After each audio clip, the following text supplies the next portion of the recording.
What's up, Believe Nation? Today I'm going to share with you my 7 strategies to help you dominate social media in 2017. 9, 8,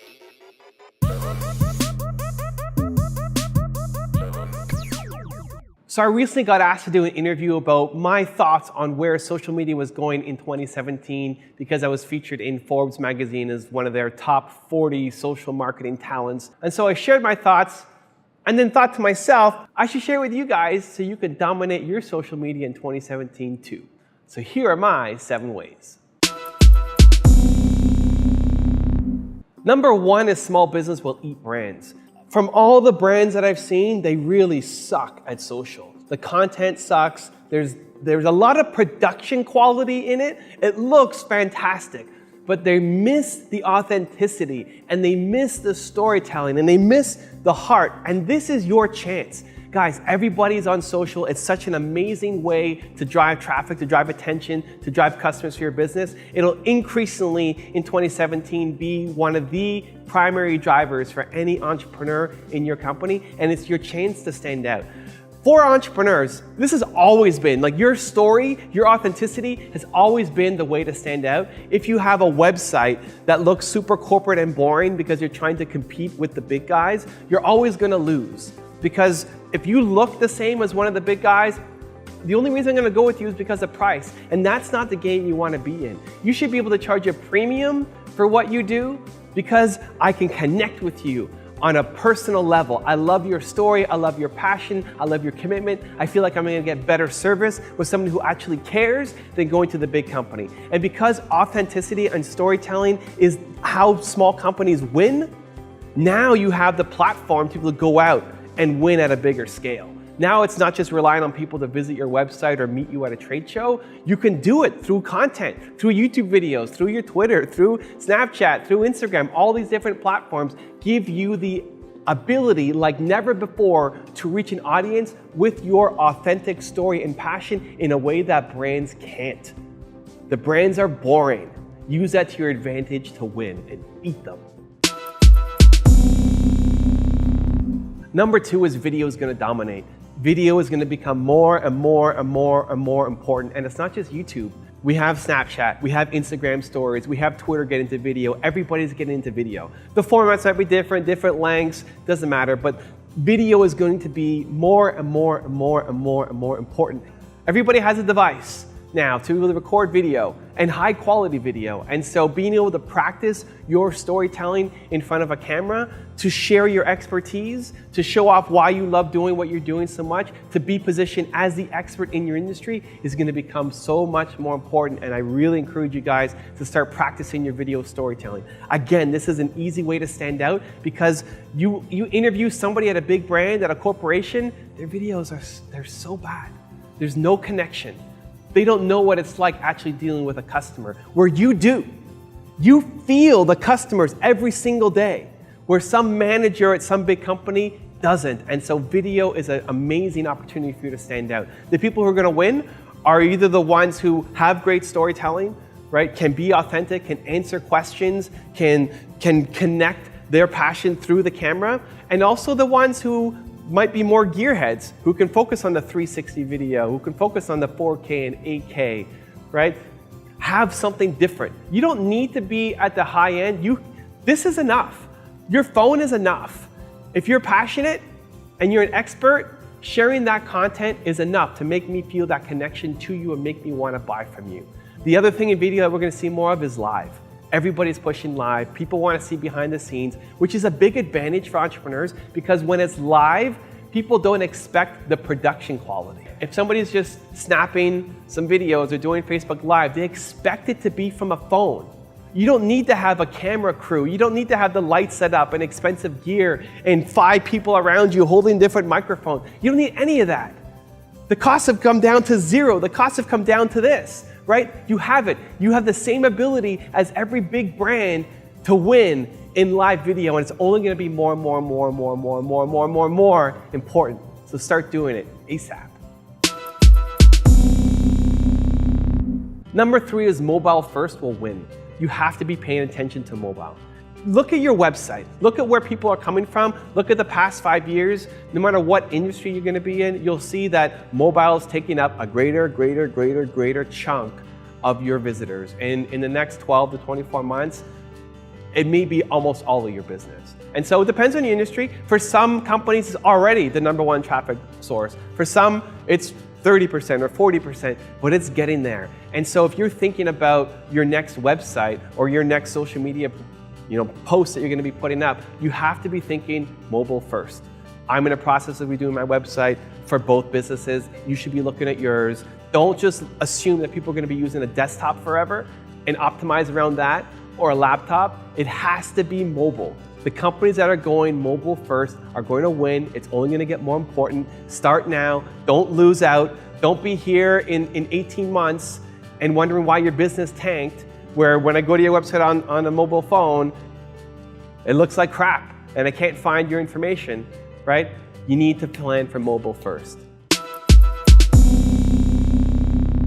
Number 4 is advertising costs are going to rise. They'll keep rising. It's still actually a great deal. If you look at Facebook ads, if you want to target, Facebook ads is still an amazing deal compared to any other platform. But the bigger brands are starting to pay attention. The big brands are always behind. It's just the nature of the beast. They're still spending money on TV and radio and billboard. They're still spending money, but it's shifting. It's now shifting. They realize how far behind they are, and it's starting to shift. And so the opportunity window is closing down. Advertising costs are going to go up as big brands start shifting their budgets from TV into online, but there's still an opportunity now. There's still a window within the next 12 to 24 months to be able to capitalize, and I'd be looking to Facebook first. If you can specify a target audience, you know that these are the people that you need to target. We do it for Toronto Dance Salsa. We look at people who are between 25 years old and 35 years old is our sweet spot, and we run targeted campaigns against them. Men like this, women like this, within a geographic area. So whatever your business is, if you can target, if you know what your target audience look like, I would still be on Facebook ads as a #1 advertising platform for you, but costs are going to go up, so you have to be smarter about how you do it. Number 5 is influencer marketing is going to explode. It's going to happen. You have to realize that the people with the voice now, the people with the audience, is not just the big networks. It's not just putting an ad on some TV show and hoping that things are going to take off. Especially YouTube and Instagram, people with large followings, and building up Snapchat now too, people with large followings, getting them to endorse or use your product. It's not just about hoping that Kim Kardashian wears your shoes and you take off. You can get insane results from other influencers, and those prices are going to rise as well. Right now, it's massively underpriced to work with influencers to get their buy-in because there's not as much demand. If you think about advertising costs coming up, the next wave is going to be influencer marketing. And so that's an opportunity. While the big brands are slow and sluggish and behind, it's an opportunity for entrepreneurs to identify who are the 10 influencers that my audience cares about, and how do I get them to work with my business, talk about my product or service, be a user while the costs are still really cheap. The other thing to think about for influencer marketing is you have to let them control the message. This is something I think entrepreneurs are better at than big brands. A lot of brands say you have to do this. You have to mention these 5 points about how great our product is. You need to understand you're dealing with creative people. They know their audience better than you do. They know what works better than you do. And so you have to be willing to give up some creative control to somebody who really knows their audience to let that campaign win. And so I'd be focusing more on influencers and give them creative control to do what they want to do to help pump your product or service. Number 6 is content is going to grow. The amount of content is just going to explode. It already is. How many times are you going to conferences now and you see people holding up cell phones recording? How many people are recording parts of their daily life and snapping pictures? It's growing like crazy. The supply is out of control and is only going to continue to explode in 2017, and so you need to find a way to stand out. Anytime there's a ton of quantity, then it's the quality that will stand out. You have to find your angle, you gotta find your niche, you gotta find the thing that you do that's different. And so the way for entrepreneurs to stand out is, one, you need to create content, right? Like once a week is gonna become not enough. Once a week right now is kind of good, once a week is not going to be enough. You're going to have to move to daily content. You need to find something every day to talk about in your business. And so some ideas, you can share the stories of the people working with you or the stories of your customers, stories of why you started this business and what gets you all excited. You can share your expertise. It could be your thoughts on the industry and where it's going. It could be questions that people come in and ask you. It could be from your audience and saying, hey, can you make a video about this? It could be what your customers are coming in and asking you every day in your company. Turn those into video or written content for your channels to start to stand out. It could also be the sawdust of your company, right? Sawdust used to be seen as a byproduct that you would throw away, right? This is garbage. Nobody would ever use this. And then companies realize, hey, you could turn sawdust into products, right? So think about the stuff that you do day to day in your business that you never record, that you never share, that you never put out and make it public. You could. That behind the scenes, authentic stuff is where entrepreneurs can win, because the brands never want to do that. The brands are always so concerned about how it looks and how people are going to judge them, and is it going to pass through legal, and is it going to pass through all of our PR team, right? And then nothing ends up getting produced except the overly produced stuff that people don't resonate with. It's your chance as an entrepreneur. Show me behind the scenes. Show me how you make your pizza. Show me what you're doing to create that website and you're grinding out the code. Show me your day-to-day life. Show me that behind the scenes stuff. Make it authentic. Make it daily. So you can do a vlog. You can do a Q&A. You can do storytelling. It has to be regular, consistent, daily content that's quality if you want to start standing out. And number 7 is that the data nerds are going to reign. It's really important to have both the passion and excitement and fire that the entrepreneur founder can bring, but you have to look at the analytics as well.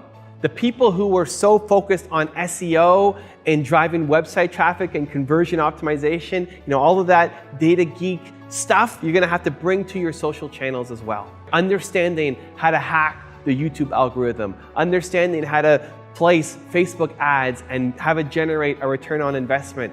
Whether that's you, if that's you and you love the science and you love the data and you love diving in and figuring out what works best and hacking it, making it better, and going to conferences and researching and watching videos and paying attention to get better constantly, because once you figure out how to hack YouTube, it's going to change in 3 months. So you got to stay on top of it. It's a constant battle to stay on top of the algorithm, just like it was in SEO. And so you need to either be that person or you need that person on your team and say, you know what? I don't care about that stuff. I want to focus on creating the content and being the CEO and being the leader. You need to bring that person on board who has the passion, who loves keeping up with it, or you're gonna lose. Because the entrepreneurs, the ones who are gonna win, are the ones who get it or bring somebody on to help them with it. You need to understand the analytics. And if you're that data nerd, if you love staying on top of things and tweaking and hacking, that's going to be a massive opportunity for you this year and going forward. So that's what I got. Those are my 7 ways that you can dominate social media in 2017. I'd love to know, what do you think? What was your favorite one? What are you going to apply immediately into your business? What did you learn the most from? Did I miss something? Is there an 8, 9, 10 that you want to add to the list? Leave it down in the comments. I'm going to join in the discussion. I also want to give a quick shout out to Jay Wong from theinnerchangemaker.com. Jay, thank you so much for picking up 10 copies of my book and making that awesome YouTube video review of it as well. I really, really, really appreciate it. So Evan is coming out with a new book called The One Word, or Your One Word.